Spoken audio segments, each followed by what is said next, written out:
Okay, now the time to call our guest speaker. When I saw his introduction, I was thinking he is the perfect match for today's theme. Yes, he is an NLP Associate Practitioner, Certified Associate Leadership and Executive Coach. He won various contests across the format in Toastmasters, highest achievement being the third winner at the District 98 International Speech Contest in 2020.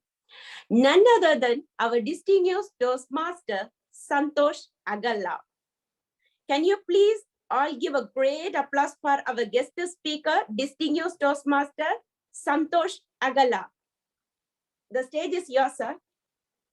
Over to you. Thank you. Thank you so much, Semina. And hi, everyone. Very good afternoon. I wish you all a very happy Makar Sankranti, happy Pongal, whatever you call it at your places. So good to see you, all of you here. Thank you so much. So before we begin, I'll try to of 2016. My boss called me into her meeting room. Yes.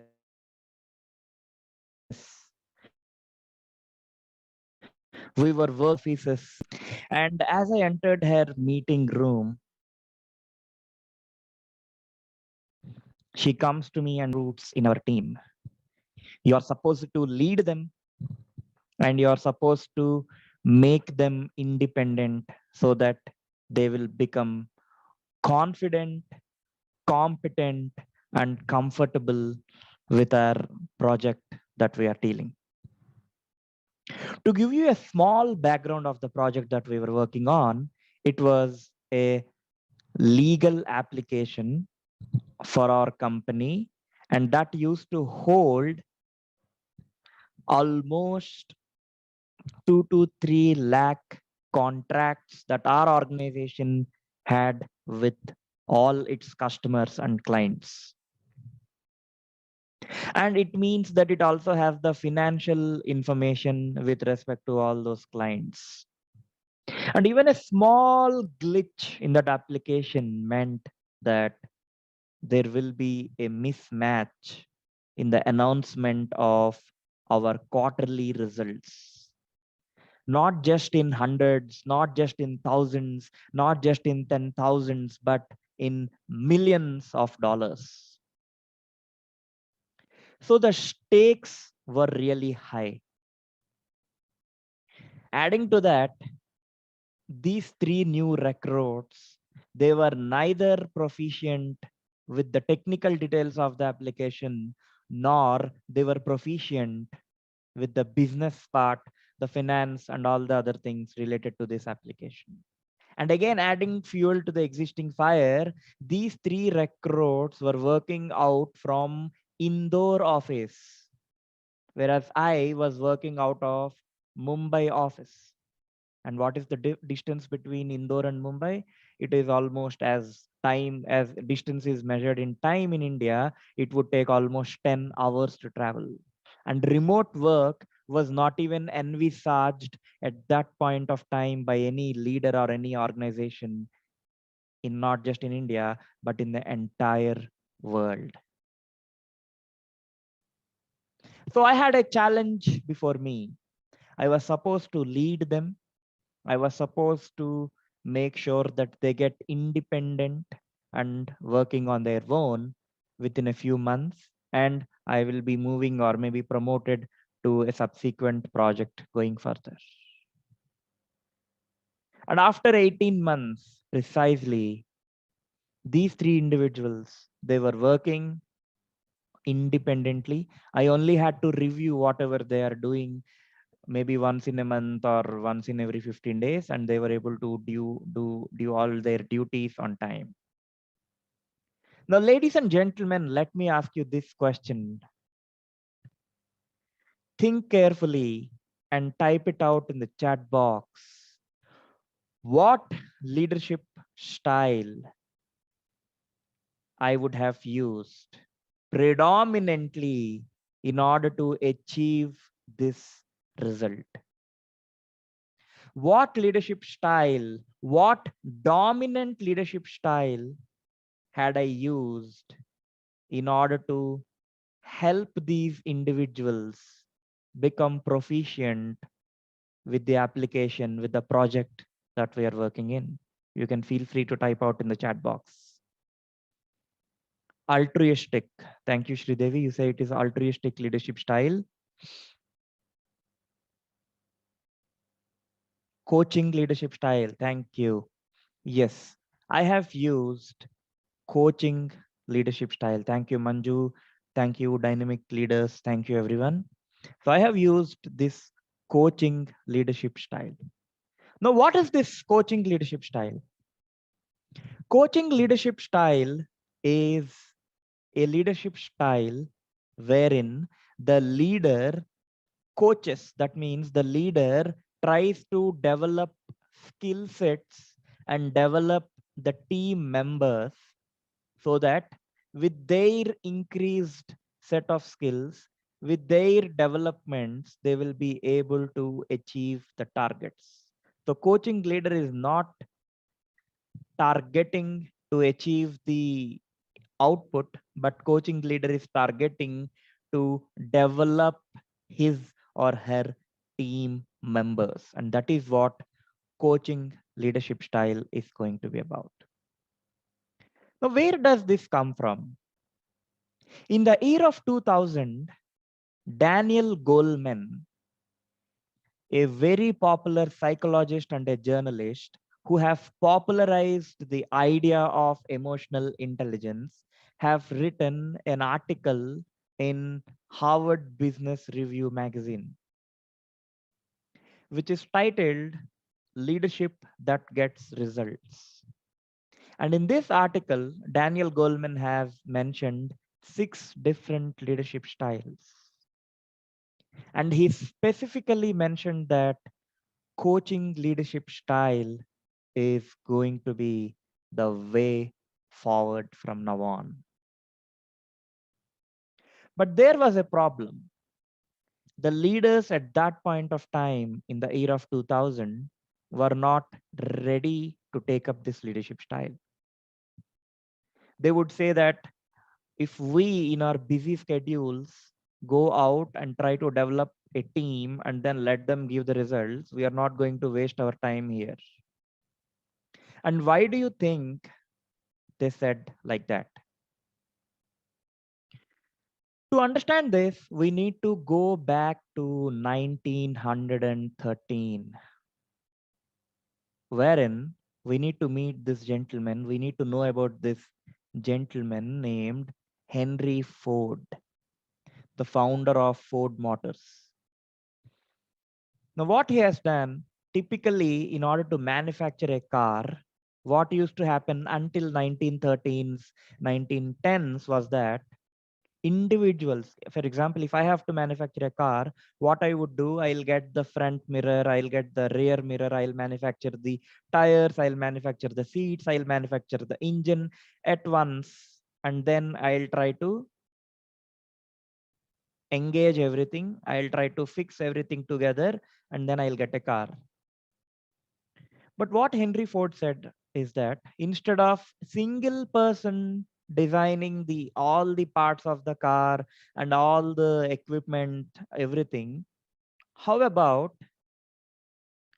multiple people doing that? And this goes like this. Now, in case I have to manufacture 1 lakh cars, I would order 4 lakh tires, I would order 2 lakh side mirrors, I would order 1 lakh front mirrors, I would order 1 lakh motors, and everything in that proportion which is required to me.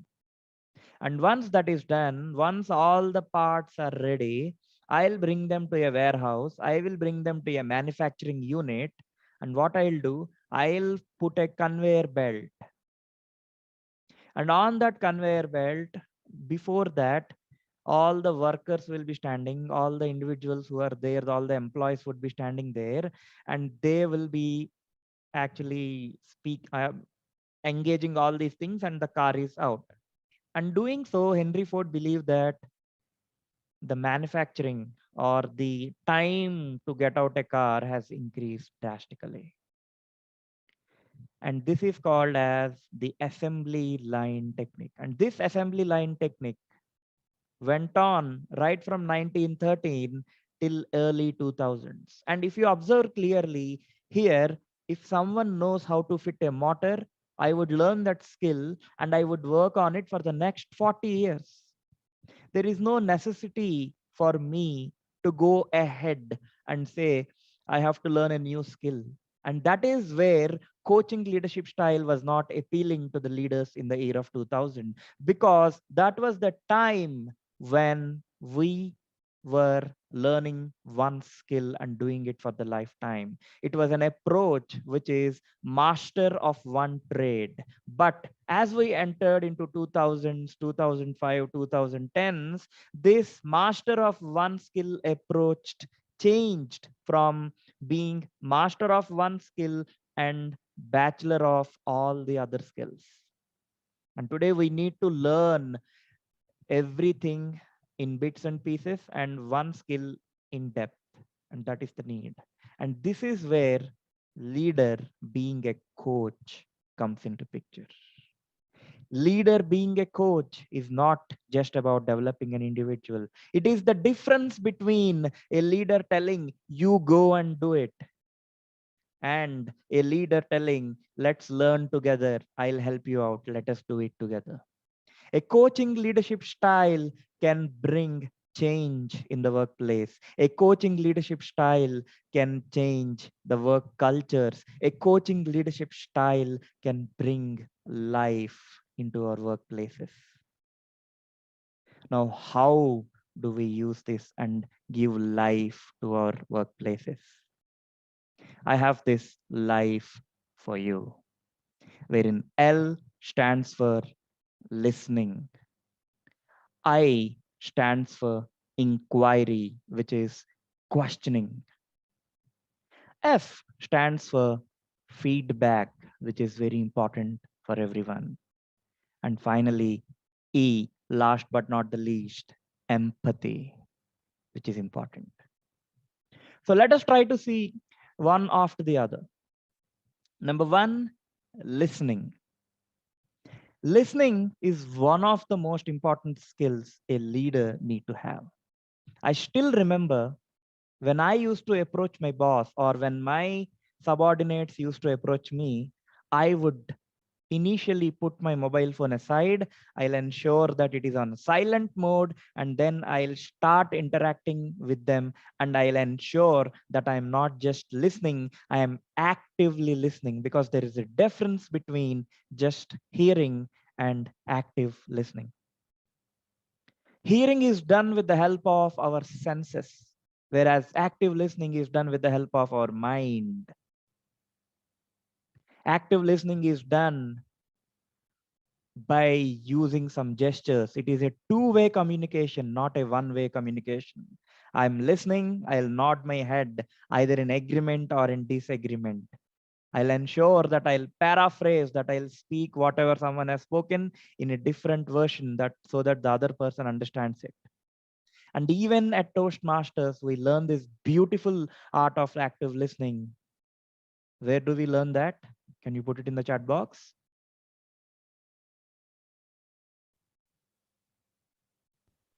Evaluation section. Evaluations, even as the table topics master, were not. So we learn this skill at Toastmasters. And number two is inquiry. One day, one of my colleagues approached me and he asked me, so Santosh, this is there.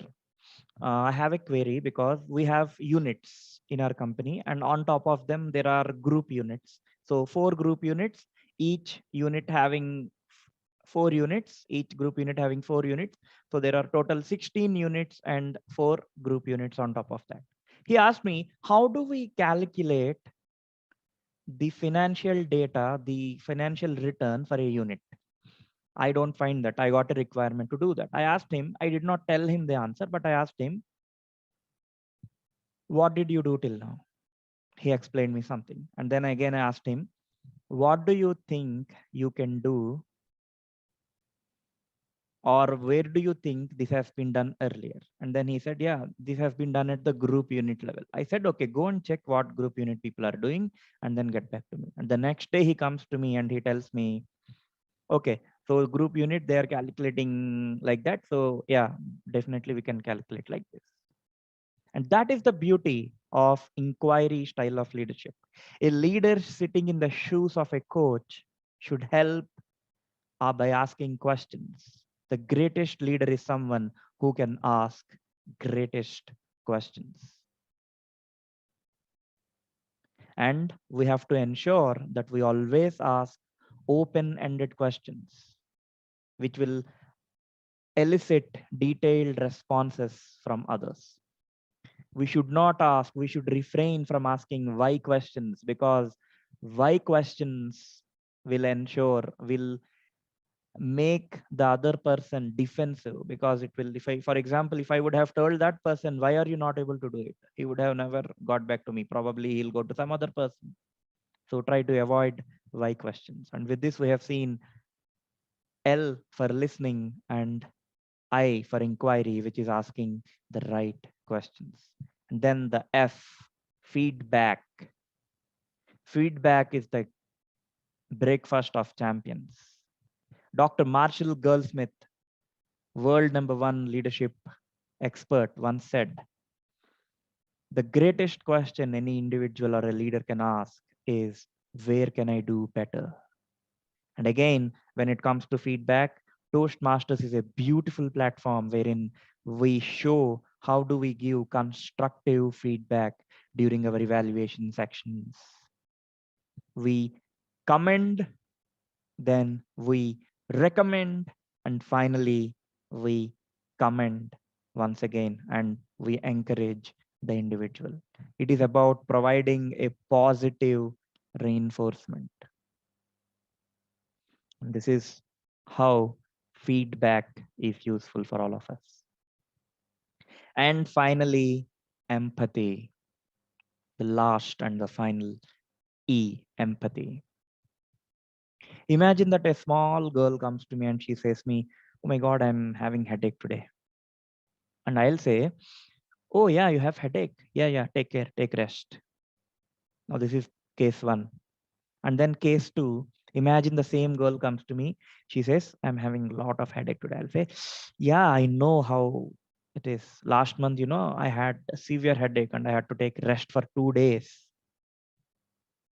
What is the difference between these two cases? The first case, I was sympathetic towards that girl. I felt for her. Whereas in the second case, I was empathetic towards that girl. I felt with her. Being empathetic is the core, the crux of being the leader as a coach.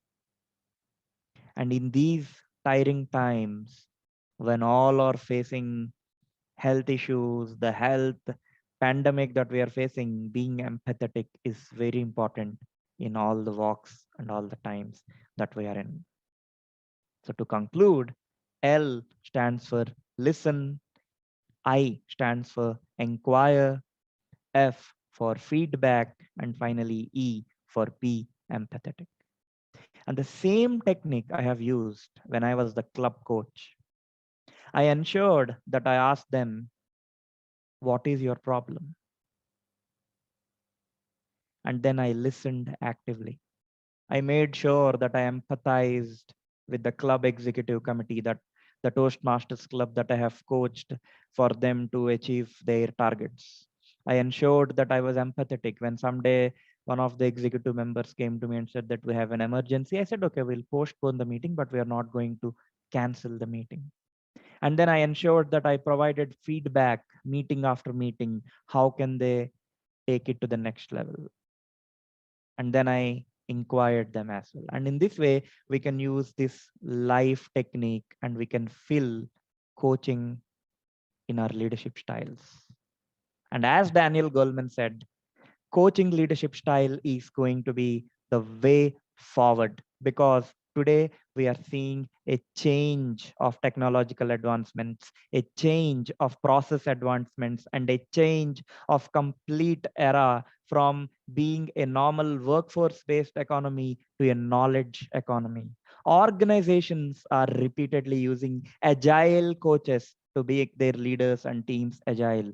Organizations are using ICF coaches to make their leaders competent and empowered to coach their teams and their organizations. Today, coaching culture as a whole is being encouraged everywhere. And in fact, the millennials, who is the larger workforce in our country, 90% of the millennials wish that they need a coach or a mentor.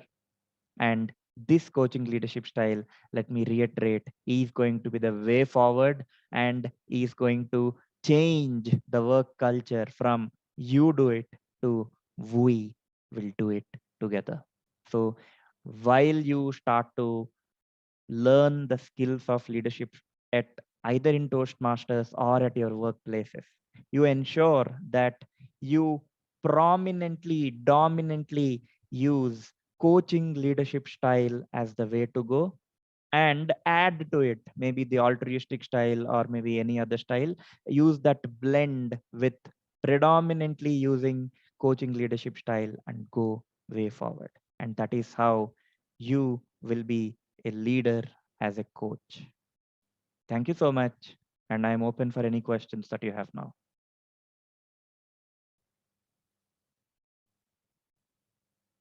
If you have any questions, any queries.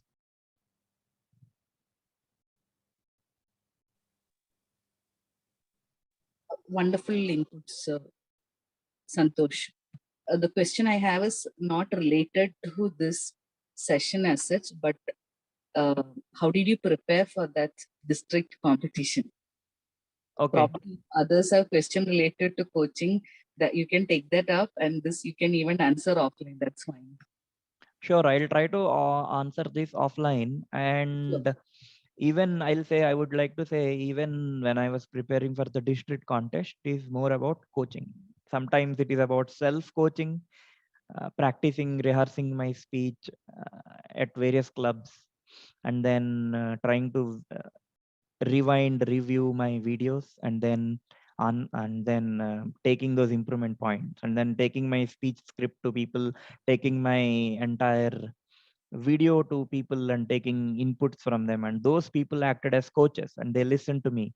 And again, they inquired, they asked me, why did you put this sentence? Why did you put this phrase? Why didn't you do that? Why didn't you do this? All these things. And then they also empathized with me that, yeah, this guy is practicing. And finally, yeah, that life applies everywhere.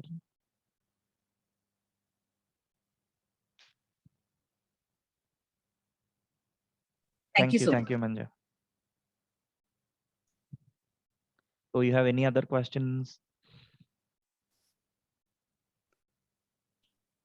Okay, Toastmaster Santosh, you gave us a very nice presentation, and it is like a very it's an example for us to follow how you presented, and in a very controlled and well paced and well timed manner. Thank you for that. Okay, so my question is, in your life, that E, sometimes I think it is being overused. Do you agree with that?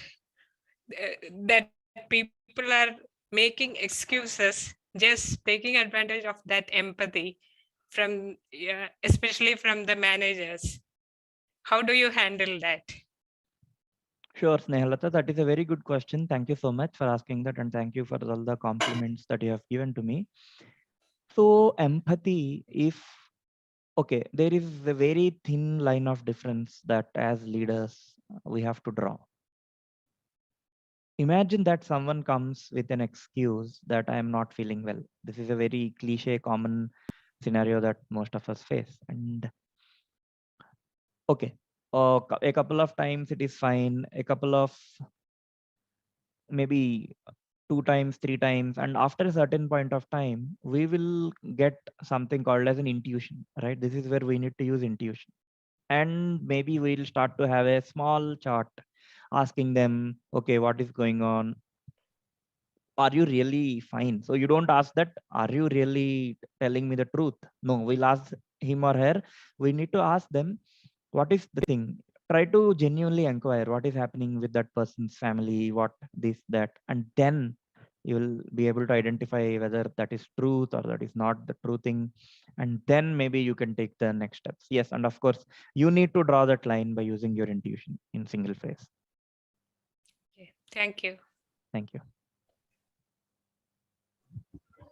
Toastmaster Santosh, this is Suma here. So, what is your opinion about micromanagement and work delegation? Where do you find the exact median point? How can you differentiate? Okay, sure. Since I spoke about leader as a coach, and as I said, inquiry is more about making them realize, making them go to a solution by asking questions. And that is one of the reasons why coaching leadership style emphasizes more on asking questions rather than suggesting tips. It is said that 90% of the time you listen, ask questions, and 10% suggest the solutions. And by using that directive approach, that approach of asking questions, guidance approach, the individual will be able to actually find a solution. As I've explained in my case, that guy who came, this actually happened. So the unit, subunit, what happened, those calculations, 90% of the times, 80% of the times, a solution is possible. And we need to be able to ask the right questions. And coming to micromanagement, as I said, I feel it is about the output. If you say at the, if what I would do is, if I give a target to someone, you have to complete this by 20th of January. And if it is not done by 20th of January, I'll say, what is the issue that you're facing? And then we'll feel it is genuine issue or it is a made up issue. Again, we have to use our intuition. Intuition is one of the most important things. And then if we see that repetitively, this is being used. Repetitively, the deadlines are not being touched, they're not being met. That is when I feel we need to start doing a bit of micromanagement. So if you ask me, micromanagement is essential when it is necessary. We have this situational leadership model, right? Wherein it is leading, directing, coaching, commanding. So we need to do it as per the situation and as per the person who is opposite to us. Thank you, that helps. Thank you so much, Uma.